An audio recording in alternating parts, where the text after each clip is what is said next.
In this video, I'm going to show you how to mark the placement of buttons and how to correctly sew them in place, creating a thread shank which gives a space between the button and the fabric underneath, so that when you do the button up through the buttonhole and this strip of fabric underneath can sit and fall in place correctly.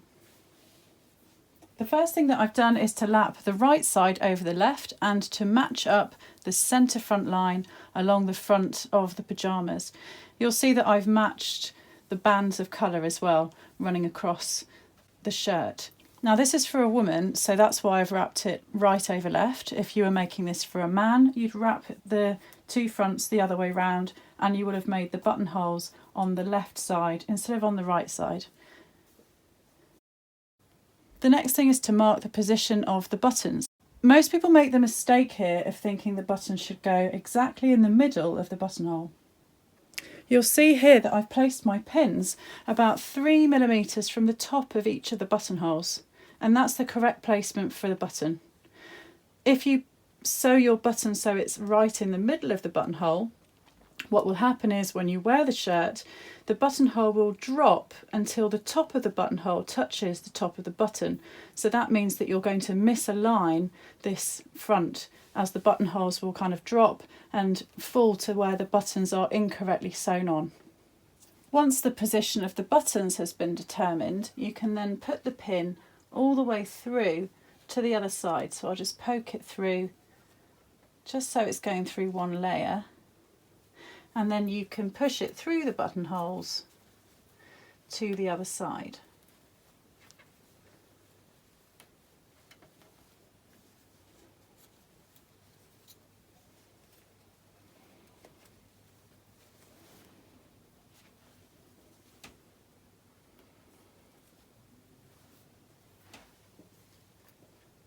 And then I'll just repin on this side. For this demonstration, I'm going to sew on a red button using white thread. It's not exactly the correct combination for this garment, but hopefully it will make the video really clear so you can see what I'm doing. Cut yourself a length of thread that's about 50 centimetres or 20 inches in length, and then fold the thread in half so the two ends come together. Then take your needle and thread up the needle, putting the loop through the needle and then bringing that through so it hangs slightly lower than the cut ends of the thread. Take your needle and thread, take a very small stitch exactly where the pin is marking the placement of the button.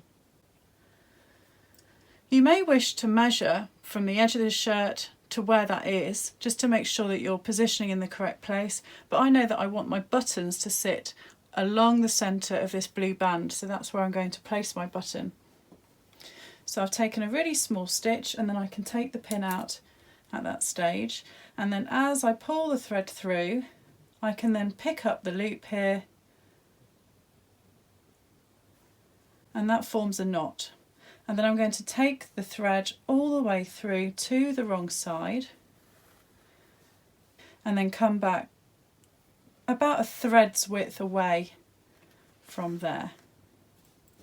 And now I can start to actually sew on the button. So take the thread through one of the holes and down through the other hole, and then stitch into your fabric, and again make a small stitch in that space and pull the thread through, leaving a bit of slack. To create the space between the button and the fabric underneath, I'm going to use a cocktail stick, and I'm going to place the cocktail stick through that loop of thread that's holding the button in place, and then I'll continue to sew on the button, sewing over the cocktail stick as I go.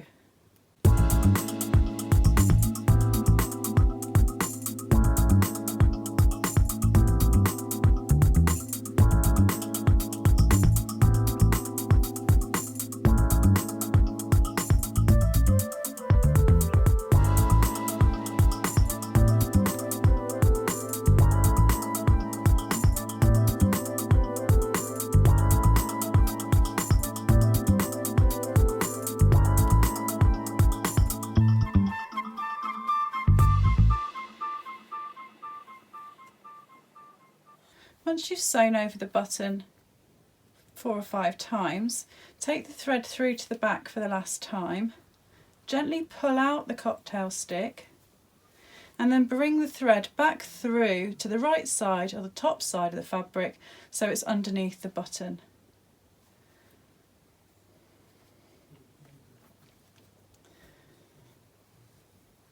Don't pull too tightly, and then take the thread and wrap it underneath the button, so you're wrapping between the button and the fabric, and this is what will create your thread shank.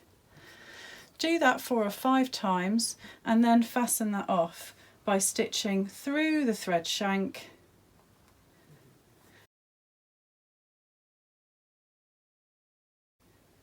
and then through the loop of thread to form a knot.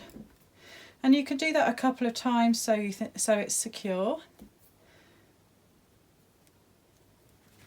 And then finally take your thread through the layer of the front piece of fabric and the facing, and then cut the thread end.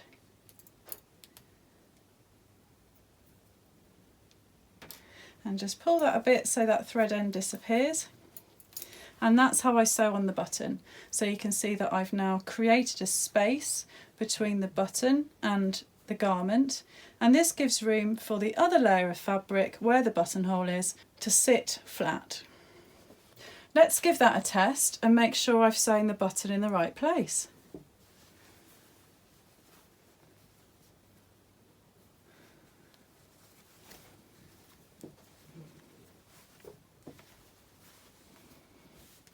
You can see that the button is perfectly placed.